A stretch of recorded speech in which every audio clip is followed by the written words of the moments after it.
So configuration security.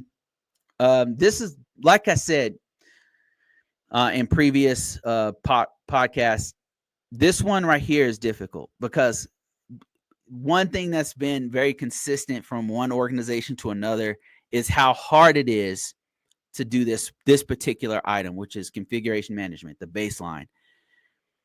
This one's difficult to do because software is constantly in this cycle of birth and death. Like you have different versions of software that are coming and going.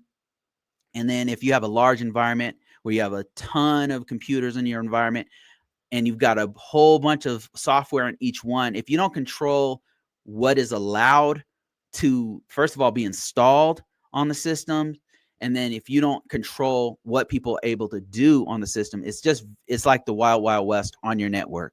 And it's really difficult to control if you don't do configuration management. What does that mean specifically? That means a baseline. A baseline means we only allow people to have this kind of hardware. We only buy HP. I'm just giving examples. HP and Dell. That's it. Nope. We don't purchase Lenovo. We don't purchase Gateway. We only purchase two types of systems. Why would you do that? Why would you limit hardware? Think about it. And I'm sure some of you guys already know what's up. But the reason why you would do that is because, number one, it's just if you have a whole bunch of different types of laptops, just hardware, we're just talking about hardware, it's harder for your help desk to actually keep up and keep track of all of those different types of hardware issues that will come up, because an HP, even though pretty much all the same form factor, right? Like you still, all of them have the same RAM, have the same storage. But then when you get right down to it, HP might only use Seagate hardware, and they mean storage devices. And then those Seagate storage devices have a life cycle of 3 years. And so they're going out every 3 years. Those are going out. And then while your HP versus Dell versus Gateway, they might be using a whole nother type of hard drives that have their own life cycle. So there's different physical security issues. There's different hardware security issues, not even security issues, just manufacturing issues that each one of those types of systems has. And it might be the monitors have different issues. It might be the NIC card has issues. So what baseline means is we're only going to get this type of hardware, but it also applies especially to software. It means we only allow you to do this version of these types of software, and people can't just willy-nilly download and use whatever they want. We have a specific baseline, and we're going to stick with that. Every computer should look just like this, or as close to this as possible. We have a baseline. It's like, think of it like if you're making cookies and you have like a cookie mold, and it just goes and just makes the same cookie over and over again. And each one has the same number of chocolate chips in it.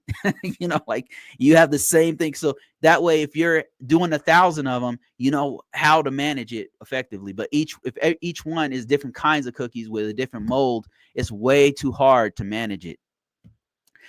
Change management is a huge part of that. Change management means like systems are always changing. Like let's say you did go with a Dell system throughout your whole network and you are only using Windows 10. Well, Windows 10 is out of here. So Windows 11 is coming. So you would have to have a change management meeting to figure out, okay, look, we've got 3,000 systems. We've got to change these systems. How are we going to do it? And how are we going to roll these out? And who is it going to affect? Because some people, they can't get those. They can't use the new Windows 11 system. They're on Linux or whatever, So you would have to have a change management. Systems are changing. Software is changing on a continuous basis. And speaking of continuous basis, that's why you have to have monitoring on the hardware, the software, the network infrastructure, on all of the stuff, but specifically on the baseline. And that means if there's changes, it goes to a meeting. If you know that there's a huge change coming, you're monitoring those changes. So configuration management is one of the biggest pieces of this whole thing. And if you understand this one, everything else kind of comes together. Your software lifecycle management, you're doing your version control, your patching, end of life. All that makes sense when you tie that into configuration management. And that's the same thing with your hardware life cycle as well. Doing maintenance on it, keeping track of inventory. Those all go into maintaining your baseline.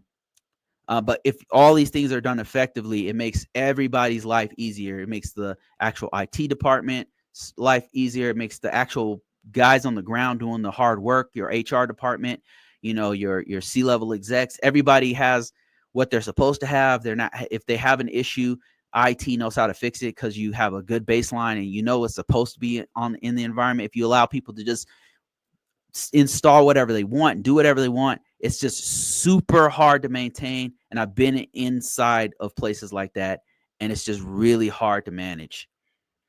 It's very difficult. Log management and monitoring. This one gets huge, especially in larger environments where you've got a continuous flow of attacks, because logs are very, very important, especially to the detect function, which we'll talk about next week. Without logs being properly generated and stored, we can't detect these things. We can't go back. Let's say we had a hack 3 weeks, 6 months ago. If we have proper logging, we can go back 6 months and figure out all the systems that were affected by that attack. Like if it was a worm or something like that, you could see all traces of that. So that's why log management is super important to the PR function. Software installation control, we kind of talked about that.